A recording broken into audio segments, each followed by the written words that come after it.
cordial saludo a las personas que sintonizan este canal. Como siempre, un placer saludarles. Aquí les habla Hugo Hernández y venimos con más libros y más reseñas de libros. Hoy tenemos uno bien interesante y curioso. No es precisamente un libro agradable porque realmente trata de un tema que es interesante, pero tiene elementos de sordidez dentro de él. Y es una forma, a mi modesto juicio, de enfocar la historia. Usted puede, cuando desee estudiar o digamos, elaborar un texto sobre un periodo histórico en particular, usted puede abordar diversas metodologías. Usted puede enfocarse con el estudio de las personas que estuvieron en ese momento, puede hacer un estudio de la época, puede hacer un estudio del país, del lugar, de la geografía, en fin. La historia en principio es, por decirlo, utilizando una imagen famosa de Wittgenstein, pudiéramos decir que es como una especie, imagine usted, una superficie completamente negra a la cual usted le pone, por ejemplo, un mantel que tenga huecos triangulares. Entonces, si usted lo coloca, lo que va a ver son un montón de triángulos negros.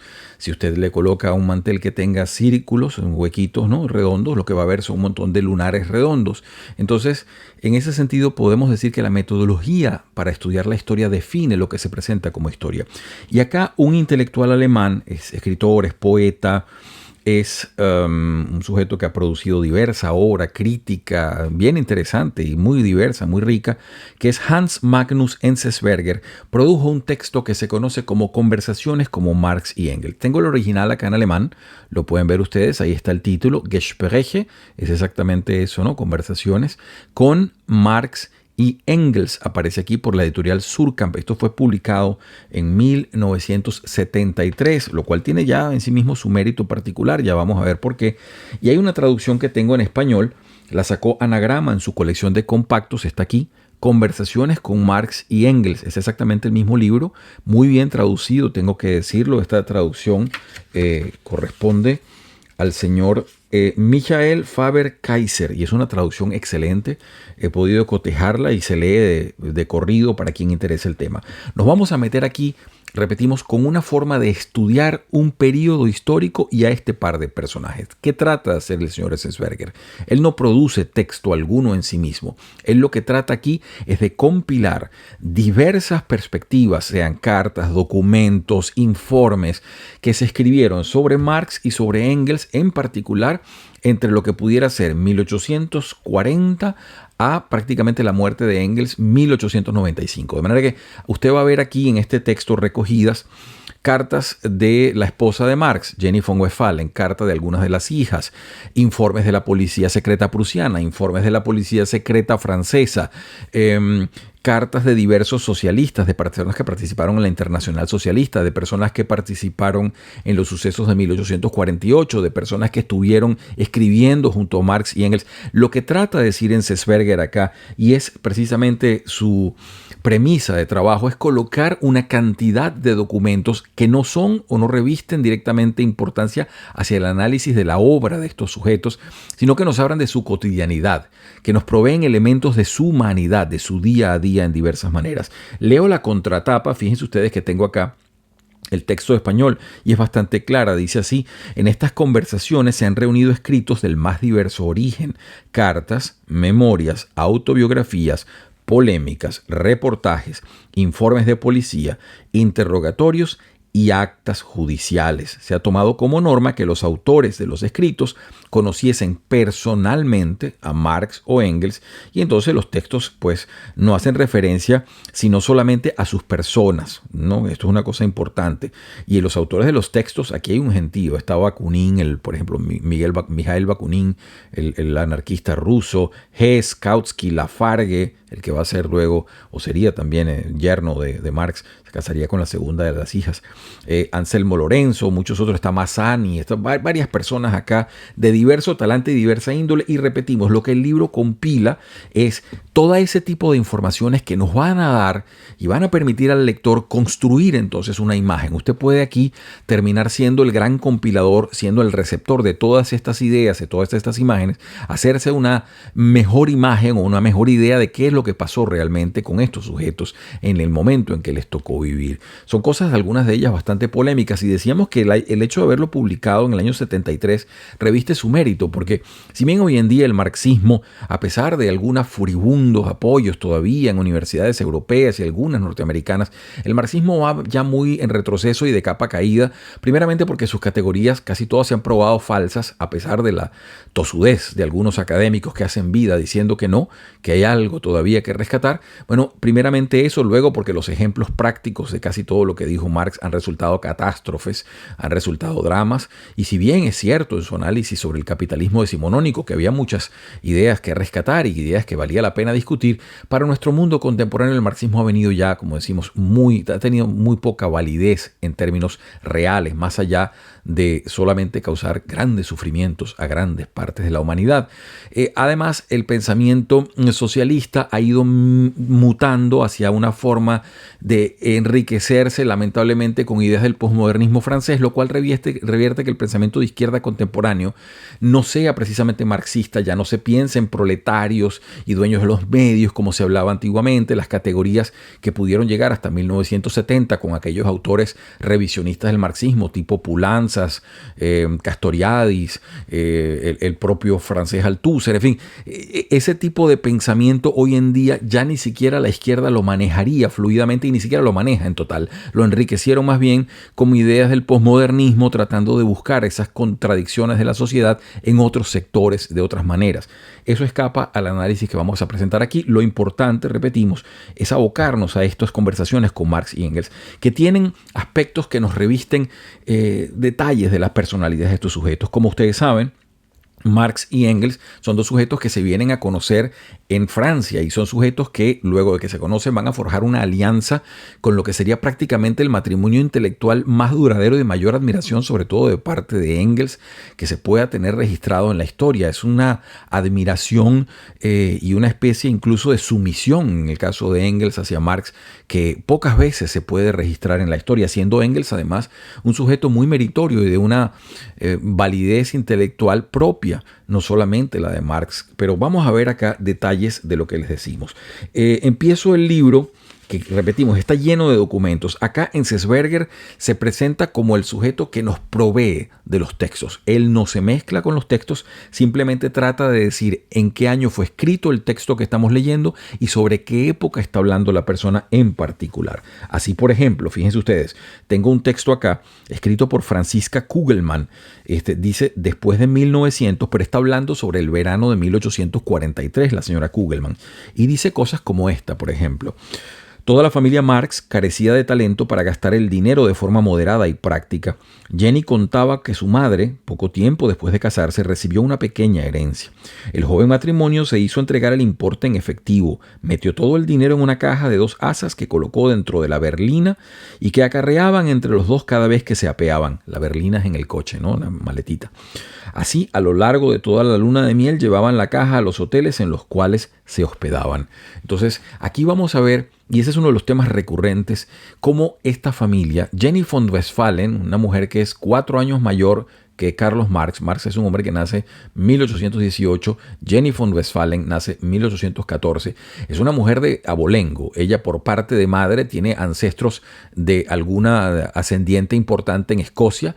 Por parte de padre está vinculada pues a los prusianos, su hermano va a ser ministro prusiano, es una persona que tienen dinero, que tienen abolengo, pero esto de nada va a servir. Esta mujer va a tener junto a Carlos Marx una vida realmente de penurias económicas y sus cartas y documentos que aparecen aquí no son más que un gran lamento entre la recurrente muerte de niños, porque se les murieron aproximadamente como 4 o 5 niños de unas condiciones que no debieron ser, y la queja perpetua de no tener dinero. Y es que Carlos Marx, y eso es impresionante, no trabajaba. Es que lo que el sujeto tenía era una renuencia al trabajo proverbial, y eso se puede demostrar con diversos documentos puestos acá, porque a pesar de sus facilidades intelectuales, sobre todo en el caso de los idiomas en los cuales descollaba y era notorio para todos los que le rodeaban, el sujeto simplemente se negaba a poder trabajar para traer dinero. Vivían, como se dice en España, del sablazo o de las herencias que podían pescar o del dinero que les daba Engels, en fin. Y eso, por supuesto, llevó a una existencia sumamente precaria que vino a estabilizarse luego cuando Engels ya les dio un pedazo serio de la herencia y con eso medianamente pudieron vivir. Pero realmente muy crítica la situación. Fíjense ustedes, acá hay una cosa que me llama la atención y es que Eleanor Marx quedaron 3 hijas, de las que sobrevivieron solamente quedaron 3. Jenny, que era la mayor, Laura, la del medio, y Eleanor. Estas son también mujeres que tuvieron una vida bastante complicada. Jenny muere antes que su padre, muere aparentemente de un cáncer. La segunda hija, Laura, se casa con Paul Lafargue, que es un sujeto nacido en Cuba de ascendencia francesa, pero que era mestizo, y Marx no le ahorraba el epíteto de decirle negrito y negro todo el tiempo a Paul Lafargue. Y esa es la pareja que va a durar más tiempo. Ellos se suicidan, ambos, ellos cometen un pacto de suicidio en 1911, son los únicos. Y Eleanor, la menor, se suicida también en 1890 y tanto. Pero fíjense ustedes lo que dice ella, que es una cosa que parte de lo que procura Enzensberger, darnos elementos. Dice una carta acá, un documento que ella firma. No parece, sin embargo, que el socialismo hubiese sido el nexo de unión entre Marx y Heine, ¿no? El gran poeta alemán Heinrich Heine. Las relaciones amistosas entre ambos eran extremadamente cordiales. Y dice lo siguiente: hubo una época en que Heine se presentaba día tras día en casa de los Marx para leerle sus versos y conocer la opinión del joven matrimonio. Heine y Marx eran capaces de releerse infinitas veces una pequeña poesía de 8 versos, discutiendo siempre una y otra palabra, elaborando y limando tanto tiempo hasta que por fin todo parecía fluido y quedaba eliminado cualquier rastro de elaboración y limado. Sin embargo, todo ello requería una enorme paciencia, pues Heine se mostraba enfermizamente sensible a toda crítica. En ocasiones acudía a Marx llorando, literalmente, porque algún oscuro literato le había atacado en un periódico. En tales ocasiones, Marx no conocía mejor solución que enviarlo junto a su esposa Jenny, cuya natural amabilidad y gracia lograban muy pronto que el desesperado poeta volviese a tener razón, o volviese a la razón. Dice al final de ese documento algo interesante. Dice: Marx era un gran admirador de Heine, quería al poeta tanto como a las obras de éste y enjuiciaba con la mayor indulgencia sus debilidades políticas. Decía que los poetas eran tipos extraños y que había que dejarle que recorrieran sus propios caminos, porque no se les podía medir según la norma de las personas corrientes, ni tampoco con la medida de las personas extraordinarias. De manera que situaba Marx a los poetas en una especie de limbo entre lo ordinario y lo extraordinario. Interesante esa recurrencia allí de 2 personas que estaban en exilio ambos, ¿no? Y se tuvieron que conocer. También hay acá un documento que me parece muy interesante, porque esto lo escribe un sujeto que se llama Karl Schurz. Este sujeto que nació en Alemania, él nace en 1829. Él participa en los sucesos de 1848 y luego entonces, como mucha gente, emigra, y él emigró a los Estados Unidos y ahí tuvo una carrera política relevante. Llegó a ser senador y luego fue secretario de Estado entre 1877 y 1881, de manera que el sujeto vivió la política europea en particular y luego en los Estados Unidos tuvo y se llevó pues su conocimiento. Acá hay un documento que él habla y menciona los hechos del verano del 48, es decir, 1848. Y es interesante la reflexión que nos da para proveernos su óptica sobre cómo vio a Marx en ese momento. Dice: ese hombre corpulento, fuerte, de frente ancha, de cabello y barba intensamente negros y fulgurantes ojos oscuros, atrajo desde un principio la atención general de quienes estábamos allí. Poseía fama de gran erudito en su especialidad y dado que yo sabía muy poco de sus descubrimientos y teorías socioeconómicas, estaba deseoso de reunir palabras sabias de los labios de ese hombre famoso. Pero tales esperanzas quedaron defraudadas en cierto sentido. Todo cuanto Marx dijo fue realmente lógico, claro y rico en contenido, pero jamás he visto a una persona de una presunción tan insoportable e hiriente. A ninguna opinión que divergiera algo de la suya le concedía el honor de una consideración mínimamente respetuosa. A cualquiera que le contradijese lo trataba con un desprecio apenas encubierto. Cualquier argumento que le desagradaba lo contestaba con una cáustica burla sobre lo deplorable, ignorante, o bien sospechando los motivos de aquel que había atrevido a manifestarse. Esto es algo que la retórica de izquierda durante el siglo XX luego lo va a usar, ¿no? Esa especie de ofensa y de sentirse poseedores de una razón incuestionable. Ya lo vemos acá como él lo diagnosticaba en Marx. Y dice entonces lo siguiente: todavía recuerdo el tono cáusticamente despectivo, casi diría expectorante, con el cual pronunciaba la palabra burgués, y denunciaba como burgués, esto es, como ejemplo manifiesto de una profunda corrupción intelectual y moral, a todo aquel que se atreviese a contradecir sus opiniones. Entonces, bueno, Ahí va lo siguiente. Y dice, de aquella reunión me llevé a casa una importante experiencia, que aquel que quiera ser un caudillo o maestro del pueblo ha de tratar a sus oyentes con respeto, que incluso la mente más privilegiada perderá parte de su influencia sobre los demás cuando intenta humillar a estos mediante continuas muestras de su propia superioridad, que la forma más fácil de ganar y sacar de ese horror a los ignorantes no consiste en tratarlos con desprecio, sino en colocarse con simpatía en su mismo punto de vista. Interesantísima reflexión de este señor Schulz, que como vemos luego tendría entonces él mismo una carrera política mucho más importante que la que lograse Marx, que no tuvo ninguna. Es bien interesante. También empiezan a aparecer los rusos en el radar. El primero que aparece, por supuesto, fue Bakunin. Como ustedes saben, Mikhail Bakunin estudió con las ideas de Hegel profundamente. Él estuvo en Alemania, conoció a todos estos socialistas. Él no estaba precisamente convencido de las ideas de Marx. Hubo diversos choques, se trataron con bastante parquedad durante la mayor parte del tiempo.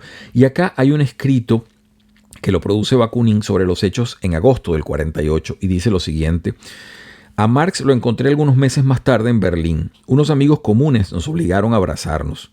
Y luego, en el curso de una conversación, medio en broma, medio en serio, Marx me dijo: ¿sabes que ahora me encuentro al frente de una sociedad comunista secreta tan bien disciplinada que si ahora mismo le dijera a alguno de los miembros, ve y mata a Bakunin, te matarían realmente? Yo le contesté que si su sociedad secreta no tenía otra cosa que hacer que andar asesinando a las personas que no le caían bien, era solamente una sociedad de lacayos o de ridículos charlatanes. Después de esa conversación no nos volvimos a ver hasta el año 1865. Bueno, evidentemente Marx no le gustó lo que le dijeran, pero Bakunin le dijo justamente lo que tocaba decirle, si es que acaso se lo dijo de esa manera. Bien interesante. Otro punto que les decía, y está totalmente transversal en todos los textos, pues son las penurias económicas y la muerte de los niños, que visto con la perspectiva de hoy uno se da cuenta que no tenía por qué haber sucedido. Dos cosas inciden en ello, ya lo vamos a ver. Primero, la enorme falta de higiene de la vivienda, de las diversas viviendas donde estuvo, y para eso tenemos un informe de la Policía Secreta prusiana que vio uno de las viviendas y produjo un informe sobre ello, y es realmente impresionante. Y lo otro, las cartas de Jenny hablando de la cantidad de dinero que no tienen, que han perdido, y la cantidad de dinero que esperan de una u otra manera les llegue, porque parecen adolescentes en la forma como narran la esperanza de que llegue el dinero de una manera casual. Dice así: al día siguiente, está hablando una carta de Jenny von Westphalen, repito, esta es la esposa de Marx, esta es la mujer que tiene un ministro en Prusia, lo que sería el norte de Alemania, el reino del norte de Alemania en ese momento, y con una familia pues de enorme poder económico. Ya les vamos a dar un par de detalles que aparecen reflejados acá. Dice acá: al día siguiente tuvimos que abandonar la casa donde estábamos. Era un día frío y lluvioso. Mi marido intentó buscarnos un nuevo hogar, pero nadie quería darnos alojamiento al saber de nuestros 4 hijitos. Por último nos ayudó un amigo. Pagamos el precio acordado. Yo vendí con rapidez mis camas, con el fin de poder pagar al farmacéutico, al panadero, al carnicero y al lechero que, intranquilos, al tener noticia del escándalo del embargo, acudieron todos con sus respectivas facturas. Las camas vendidas fueron llevadas a la puerta de la casa, cargadas en un carro, y entonces, ¿qué ocurrió? Entre tanto ya se había puesto el sol y la ley inglesa prohíbe el traslado de muebles a esa hora, de forma que al instante apareció el propietario de la casa, acompañado por 2 agentes del orden, afirmando que entre los muebles podían existir cosas suyas y que nosotros teníamos intención de fugarnos al extranjero. En menos de 5 minutos se había aglomerado ante la casa una multitud de 200 a 300 personas, toda la gentuza de Chelsea. Tuvimos que entrar las camas de nuevo a la casa y hasta la mañana siguiente no nos autorizaron a entregarlas y dárselas al comprador. Bueno, esto es una mujer que, como les decíamos, venía de una familia de cierta alcurnia y que estaba sometida a unas penurias allí bastante fuertes y probablemente, como se puede ver, innecesarias. Y fíjense ustedes lo que les decía, la renuencia de Marx a tener ningún tipo de trabajo. Aquí habla Wilhelm Liebknecht. Este es un sujeto que es de los fundadores del Partido Socialdemócrata Alemán, es un sujeto reconocido dentro de Alemania y que trabó contacto tanto con Marx como con Engels, y dice acá lo siguiente: en los años 1850 y 1851, Marx impartió un curso de conferencias sobre economía. Se decidió a ello muy a desgana, pero después de haber leído algunas lecciones privadas en un reducido círculo de amigos, se dejó convencer por nosotros para impartir sus enseñanzas ante un auditorio más amplio. Bueno, ahí se ve pues que el sujeto no era precisamente muy dado al trabajo continuo, a ese trabajo, como pudiéramos decirlo, bajo su propia perspectiva burgués. No lo era. Hay más cosas. Bueno, la cantidad, les ahorro parte de la situación con los niños que mueren porque algunos son muy tristes. Para dar una muestra, este es uno de los menos graves. Fíjense ustedes, estamos hablando sobre el año 51-52. Dice, por Pascua de aquel mismo año del 1852, nuestra pobre y pequeña Francisca contrajo una bronquitis. La pobre criatura tuvo que luchar 3 días con la muerte. Sufrió enormemente. Su pequeño cuerpo sin alma descansaba en el cuartito trasero. Todos nosotros nos trasladamos al cuarto delantero y al llegar la noche nos acomodamos en el suelo donde las 3 criaturas vivas dormían con nosotros y todos llorábamos por el pequeño angelito que yacía frío y pálido en el cuarto contiguo. Bueno, realmente una cosa terrible. Y entonces al final una persona les da 2 libras y con eso es que compran una urnita para enterrar a aquella pobre niña. Ante todo esto, el sujeto pues evidentemente no, decía que no. Y fíjense por qué les digo que es interesante y se revela la renuencia del sujeto a tomar un trabajo pago. Se pueden atar algunos cabos respecto a estas informaciones que nos llevan a esa conclusión. Fíjense, dice acá, nuevamente escribe Liebknecht y está hablando de la facilidad con que Marx aprendía idiomas y los dominaba y que cómo manejaba literatura en diversos idiomas. Dice, dado que Marx conocía la esencia de la lengua y se había ocupado de su origen, desarrollo y organismo, no le resultaba difícil aprender idiomas. En Londres todavía se dedicó a aprender el ruso y durante la guerra de Crimea había expresado la intención de aprender también el árabe y el turco, cosa que sin embargo no llegó a hacer. ¿Y por qué se lo cito esto? Porque había un amigo de la familia que se llamaba Wolf. El nombre Wolf en alemán es como decir lobo. Y entonces ellos cariñosamente lo llamaban Lupus. Este señor Lupus fallece y este señor daba clase de idiomas en una academia de idiomas, probablemente daría clases de alemán, quién sabe. El punto es que este señor, a tiempo de morir, les deja a ellos, como sus queridos amigos, todo el dinero que tenía y dejó una herencia de 1.000 libras, con lo cual esta familia de 5 personas pudo vivir más de un año. Entonces uno se pregunta si este señor que podía dar clases, que era amigo de la familia, ¿por qué no podía Marx trabajar en una academia como ella y traer un poco de sustento a la casa? Hubiese sido por lo menos una cosa medianamente consciente, pero no, eran sujetos que se veían como una especie de misionarios de una supuesta revolución que en realidad eran los caprichos de unos jóvenes de clase media, como eran Marx, y clase media alta, como era Engels.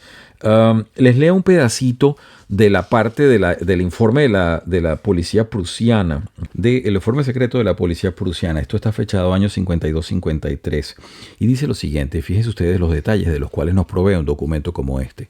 Aquí cada quien que saque sus propias conclusiones. Dice así, el jefe de ese partido, de los comunistas, es Karl Marx.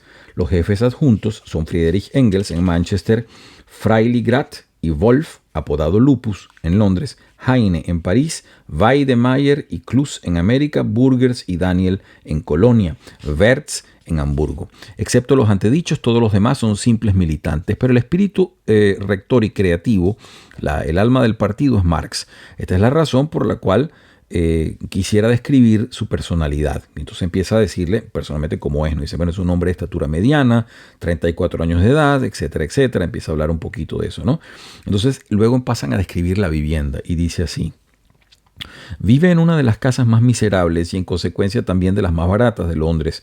La vivienda consta de 2 habitaciones. El salón tiene la vista a la calle, mientras que el dormitorio da a la parte trasera. En todo el piso no puede encontrarse el menor rastro de mueble limpio y bueno. Todo está gastado, roto y deshecho. Por doquier se acumula el polvo y reina el máximo desorden. En el centro del salón se encuentra una enorme mesa como de nuestros abuelos, cubierta con un mantel de hule.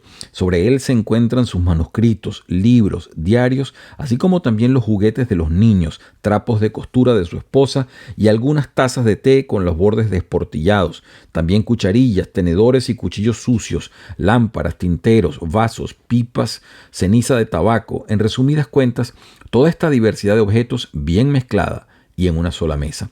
Cuando se penetra al domicilio de Marx, los ojos se le nublan a uno de tal forma por el humo de tabaco y la antracita que en los primeros momentos se ve obligado a caminar a tientas, como si entrara en una cueva, hasta que la vista se va acostumbrando paulatinamente a la oscuridad y va adivinando los objetos a través de la neblina.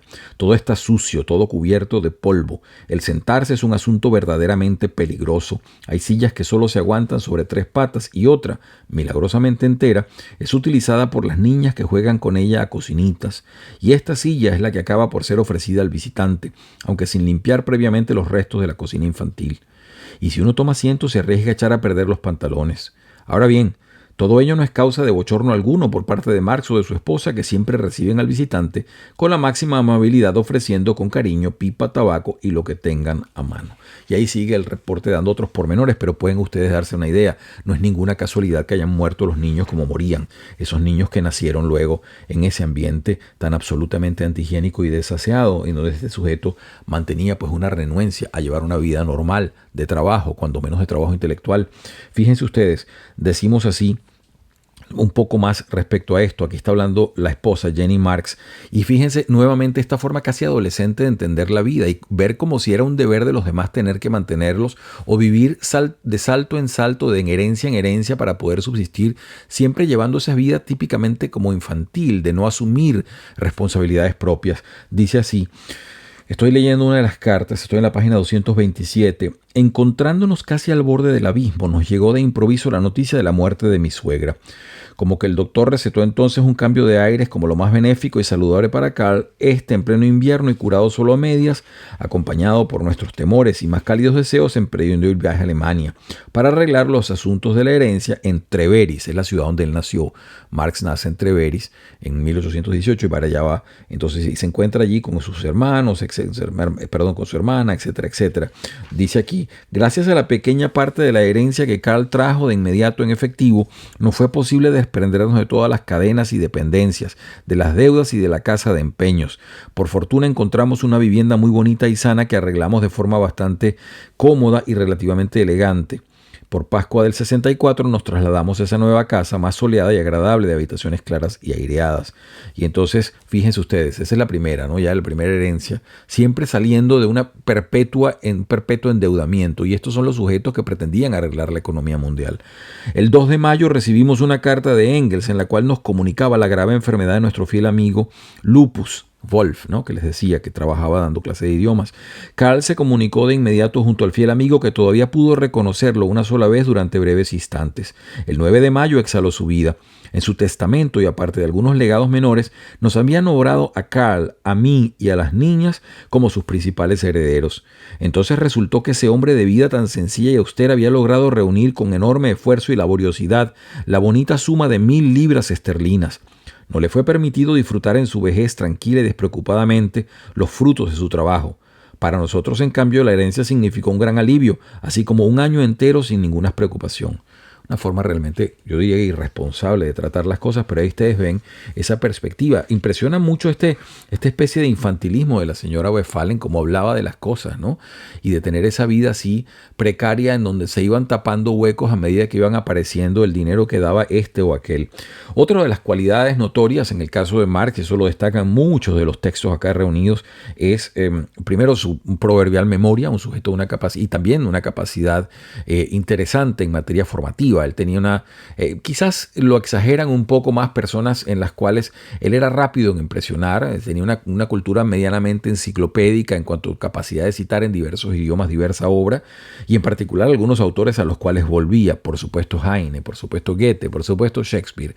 También se daba con bastante fluidez entre los autores griegos, y todo ello impresionaba mucho. Recuérdese que esa Inglaterra, sobre todo en términos filosóficos, esa Inglaterra donde él se estaba desenvolviendo, es una Inglaterra que sabía nada de Hegel, por ejemplo, o muy poco, que sabía muy poco del idealismo alemán, que en ese momento llevaba la antorcha de la filosofía europea. Todavía Inglaterra se había quedado con los postulados filosóficos probablemente de Hume, y el filósofo o el pensador, uno de los pensadores más evolucionados que pudieran tener en esos momentos, quizás haya sido John Stuart Mill, un hombre que a todas y todas no se podría comparar con, por ejemplo, Kant o el propio Hegel. Entonces, se ven las situaciones que pueden haber dado a favor de Marx, que sí traía todo ese bagaje y toda su educación filosófica continental.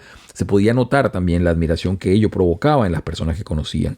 Dice así lo siguiente, estoy en la página 236, y hablan de su familiaridad. Esto creo que es Lafargue, que es una de las personas que, siendo su yerno, nos da muchísimos detalles sobre la personalidad del sujeto, y dice así: Siguiendo el consejo de Hegel, Marx entrenó su memoria desde la juventud, aprendiendo de memoria versos en alguna lengua desconocida para él.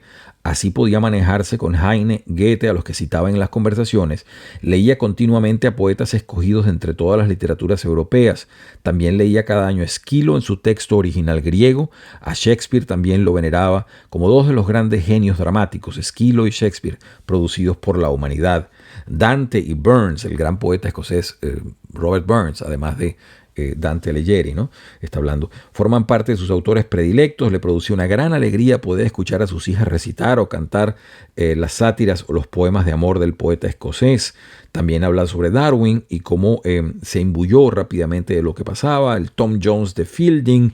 En fin, citan una cantidad de obra en la cual el conocimiento de Marx era proverbial. Y eso se sabe porque era un sujeto con una capacidad de estudio bastante reconocida entre sus pares y todo ello. Pero también está lo que se pudiera llamar esa especie de doble vida, sujetos que se asimilaban a sí mismos como una especie de clase media o clase media alta asentada. Cuando se habla de Engels, por ejemplo, Engels fue un sujeto que jamás abandonó la cacería del zorro, que es una de las actividades más aristocráticas que se pueda pensar en Inglaterra. Y así como todo ello, tenían una cantidad de gustos muy particulares. Fíjense lo que dice Paul Lafargue con toda la benevolencia posible. Dice acá, página 255, desde entonces, es decir, 1860 y tantos, hasta 1870, Engels llevaba una especie de doble vida. Los 6 días laborables a la semana, de 10 a 4, era comerciante, especialmente dedicado a la correspondencia políglota de la empresa, acudiendo también a la lonja de mercancías. En el centro de la ciudad poseía un piso oficial donde recibía a sus clientes, mientras que en su pequeña casita de las afueras solo daba acceso a sus amigos políticos y científicos, entre ellos el químico Schorlemmer y Samuel Moore, quien más tarde traduciría al inglés el primer volumen de El Capital. Mientras por las noches, liberado de la esclavitud comercial y de regreso a su casita, volvía a ser un hombre libre. Durante el día no solo llevaba la vida de negocios del Manchester industrial, sino que también compartía sus diversiones participando en las reuniones, banquetes y actividades deportistas. Como excelente jinete, poseía sus caballos de caza para tomar parte en las cacerías de zorros. Nunca se perdía el estar presente cuando la nobleza y los señores de los alrededores, siguiendo una vieja costumbre, invitaban a todos los jinetes a participar en la caza del zorro. Era uno de los primeros en la persecución y tomaba con pasión todas las zanjas, las matas y demás obstáculos. Ahí puede verse, incluso se ve también cómo hay una persona que increpa, hay una señora que increpa a Marx en algún momento, están hablando y dice, mire, pero todo eso que usted dice, que va a venir el proletariado y va a pasar esto, usted no se ve un sujeto muy precisamente apegado a la pobreza. Y Marx le dice, bueno, lo bueno es que todas esas cosas van a suceder cuando ya usted y yo no estemos aquí, de manera que va a ser un paraíso que va a ser para los demás, si puede decirse. Muy interesantes son acá las admoniciones que hace Bakunin, el anarquista ruso, sobre todo en sus confrontaciones, y porque él se burlaba enormemente de las teorías marxistas en cuanto a esa famosa dictadura del proletariado, en donde él dice que no es posible que haya ningún grupo de personas, por muy bien intencionadas que sean, que organicen el Estado desde el Estado mismo. Y es que este sujeto era, por supuesto, ácrata y participaba de una idea que se alejase del Estado. Dice aquí sobre Marx al siguiente: es un comunista autoritario y partidario de la liberación y reorganización del proletariado a través del Estado. En consecuencia, desde arriba hacia abajo, a través de la inteligencia y el saber de una minoría instruida y explotadora que, como es natural, se declara partidaria del socialismo y en beneficio de las masas ignorantes y necias, ejerce sobre estas una autoridad legítima. Bueno, de esta y otras maneras, pues desguaza completamente la teoría. Infortunadamente, el marxismo preló sobre muchas de las ideas que le contradecían, que vinieron a vindicarse posteriormente como muy válidas y que fueron silenciadas, porque esto se convirtió, esto que estamos hablando aquí de este sujeto y mucha de la literatura de Marx, pasó prácticamente a ser un texto cuasi religioso en buena parte del siglo XX. Y dos de las más importantes falacias que pergreñaron a todo el mundo y que influyeron a tanta gente eran: la primera, que Marx estaba produciendo algún tipo de conocimiento científico. Imagínense ustedes, eso es absolutamente falso y demostrable en su falsedad.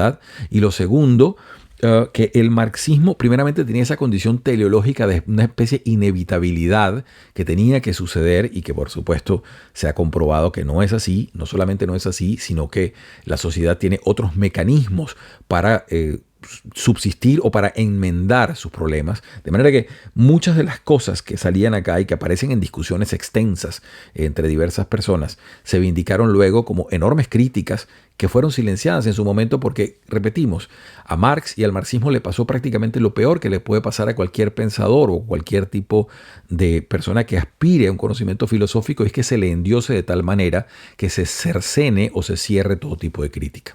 El libro que estuvimos comentando, y quedaron muchas cosas, lo que pasa es que es muy extenso, es este. Estuvimos comentando Conversaciones con Marx y Engels. Hans Magnus Enzensberger, el pensador alemán, todavía vivo, nació en 1929.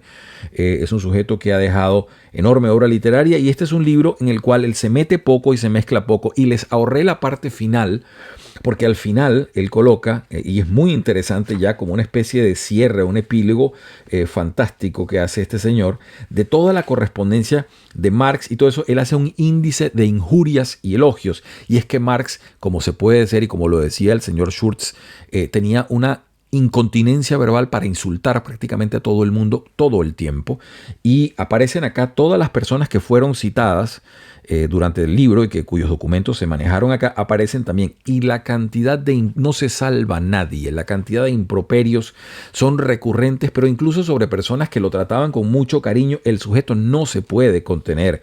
En el caso de su yerno, Paul Lafargue, que es una persona que no tiene para él sino aprecio, respeto, distancia en el mejor sentido. Bueno, fíjense, Enzensberger reúne en cada caso todos los epítetos que ha podido recoger en la correspondencia de Marx y en los documentos. Y fíjense lo que dice aquí Lafargue: muy buen amigo, fin prudent, criollo, guapo, inteligente, enérgico, tipo bonachón, niño mimado, demasiado natural, matasanos, zapatero enamorado, descendiente de gorila, negrillo, nuestro negro, loco, hace de oráculo, San Pablo el Gascón, no tiene sentido de vergüenza, horrible cicatriz de la raza negra.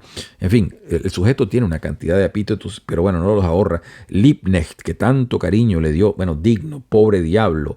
En fin, le dice burro, le dice de todo. Es una cosa increíble. Es otra parte de Marx que no se suele mostrar. Nosotros nos quedamos usualmente con su obra, pero aparte de la obra también está el hombre, y por eso les decíamos, este libro tiene ese mérito que permite que cada quien elabore sus tesis al respecto. Si esto de alguna manera le entusiasma, le llama la atención, márquelo por favor, que venimos con más libros y más reseñas de libros. Estaremos pendientes con otros que están por salir, y es desde acá siempre el deseo recurrente que tengan todos y todas ustedes la mejor semana posible.